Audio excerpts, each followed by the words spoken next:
નમસ્કાર, હું છું પ્રેરણા. આપ જોઈ રહ્યા છો ઇન્ડિયા ન્યૂઝ ગુજરાતના ખાસ સમાચારની આગળ વાત કરીએ તો જૂનાગઢ ડીઆઈજી રાજેન્દ્રસિંહ ચુડાસમાના ધર્મપત્ની વંદનાબા ચુડાસમા તેમજ તેમના પુત્ર મહાવીર રાજસિંહ ચુડાસમા દ્વારા હાલના સોશિયલ મીડિયાના યુગમાં ગ્રાઉન્ડની રમતોને પ્રાધાન્ય આપવાનો સંદેશ અપાયો છે. થોડા સમયમાં જ્યારે ઓલિમ્પિક તેમજ કોમનવેલ્થ સહિતની ગેમ્સ ભારતમાં અને ગુજરાતના આંગણે યોજાવા જઈ રહી છે, ત્યારે હાલના સાંપ્રત સમયમાં નાના બાળકોથી લઈને ચોક્કસ ઉંમર સુધીના યુવકો તેમજ યુવતીઓ જ્યારે સોશિયલ મીડિયામાં ગેમ્સ રમવાની પ્રવૃત્તિ તેમજ સોશિયલ મીડિયામાં વધારે પડતા ઓતપ્રોત થઈ જતા હોય તેમજ નાના બાળકો પણ જ્યારે ભોજન ન લેતા હોય ત્યારે માતા પિતા દ્વારા તેને મોબાઈલ આપી તેમાં ગેમ્સ, કાર્ટૂન વગેરે બતાવી અને જમાડવાની તેમજ ટાઈમપાસ કરવાની પ્રવૃત્તિઓનું પ્રમાણ ખૂબ જ વધી ગયું છે. ત્યારે હાલમાં જ શૂટિંગની અંદર જયરાજસિંહ સિનિયર એવોર્ડ ગુજરાતના નાયબ મુખ્યમંત્રી હર્ષ સંઘવીના હાથે મેળવનાર જૂનાગઢ ડીઆઈજી રાજેન્દ્રસિંહ ચુડાસમાના ધર્મપત્ની વંદનાબા ચુડાસમાએ તેના પુત્ર માનવરાજસિંહ ચુડાસમા દ્વારા આવા માતા પિતા તેમજ બાળકોને વિશેષ સંદેશ આપતા જણાવવામાં આવ્યું હતું કે મોબાઈલનો ઉપયોગ ખૂબ ઓછો કરવો જોઈએ.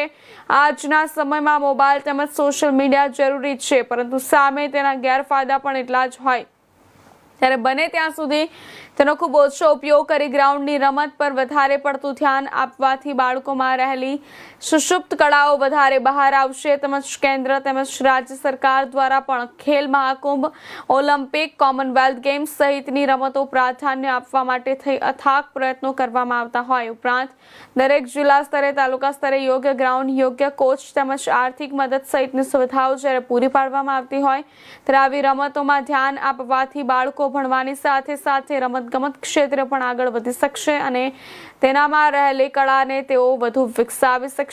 જ્યાં સુધી વાત કરવામાં આવે આ રમતો માટે થઈને ખર્ચની, તો એ કેન્દ્ર સરકાર તેમજ રાજ્ય સરકાર દ્વારા આર્થિક સહયોગની સાથે સાથે તમામ પ્રકારની મદદ કરવામાં આવતી હોય છે.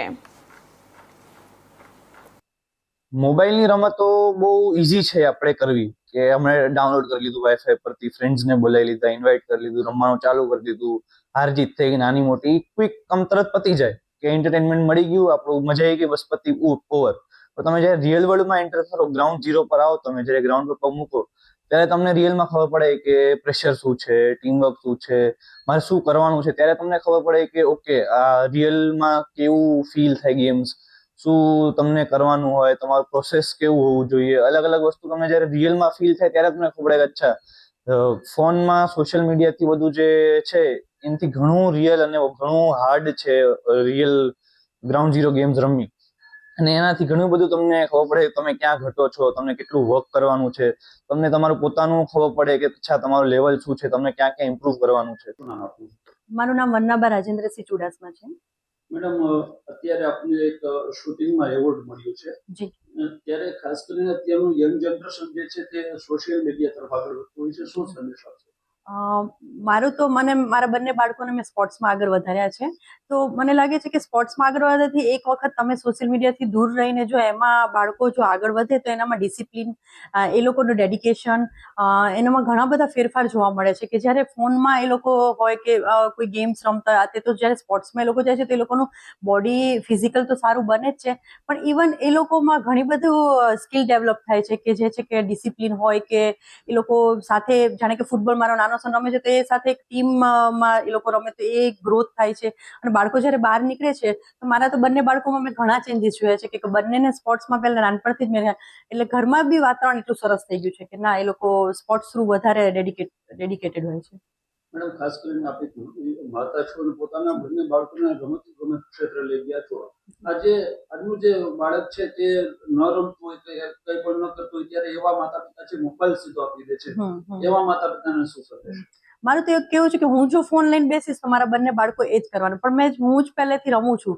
મેં મારે 35 યર્સના એજમાં મેં શૂટિંગ ચાલુ કર્યું, કેમ કે મારો નાનો સન જ્યારે 4 વર્ષનો હતો અને મોટો 10-11 વર્ષનો હતો ત્યારે મેં શૂટિંગ ચાલુ કર્યું.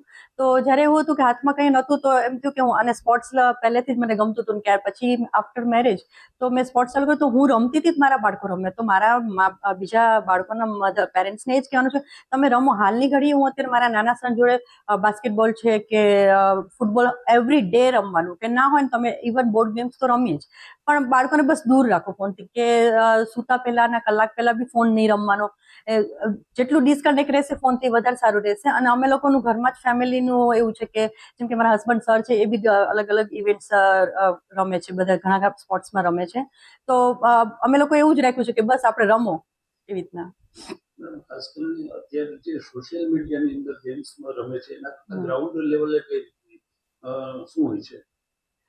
સોશિયલ મીડિયામાં મને લાગે છે કે તમે જ્યારે કરો છો તો ત્યારે તમે એક એવા લેવલે હોય છે કે જ્યારે ઘણીવાર આ બાળકો ઇન્સ્ટાગ્રામ યુઝ કરતા હોય તો એ લોકો પોતાનું દેખાડવા માંગે છે કે આ છે તે છે, તો એ અને થોડુંક સોશિયલ મીડિયામાં મને એવું લાગે છે કે ના પડવું જોઈએ બાળકો. એમાં જાણે કે મારો નાનો સન છે તો એ કોઈ વચ્ચે પબજી કે સમથિંગ ગેમ હતી, BMG સમથિંગ છે, એ પણ રમવા જતા રહે, પણ હું પછી એવું કરું કે ફોન લઈને એ લોકો સાથે બીજી રમવા માંડું, ગ્રાઉન્ડની ગેમ્સ રમવા માંડું, ફૂટબોલ છે કે બાસ્કેટબોલ, તો હું ડાયવર્ટ કરી શકું છું. અને જ્યારે એ લોકો બહાર જાય છે, બહાર દુનિયા એક્સપ્લોર કરે છે, તો ઘણું એ લોકોને માઇન્ડથી બી બહુ ઘણું સારું રહે છે. અને ઇવન મારા બંને બાળકોનું સ્પોર્ટ્સમાં તો સારું છે, ઇવન એ લોકો સ્ટડીમાં બી એટલું સારું ઇમ્પ્રૂવ કરી શકે છે. ગવર્મેન્ટ તરફથી કઈ રીતની અત્યારે સુવિધાઓ મળતી હોય છે અને એનો કેટલો લાભ લેવો જોઈએ આપણે?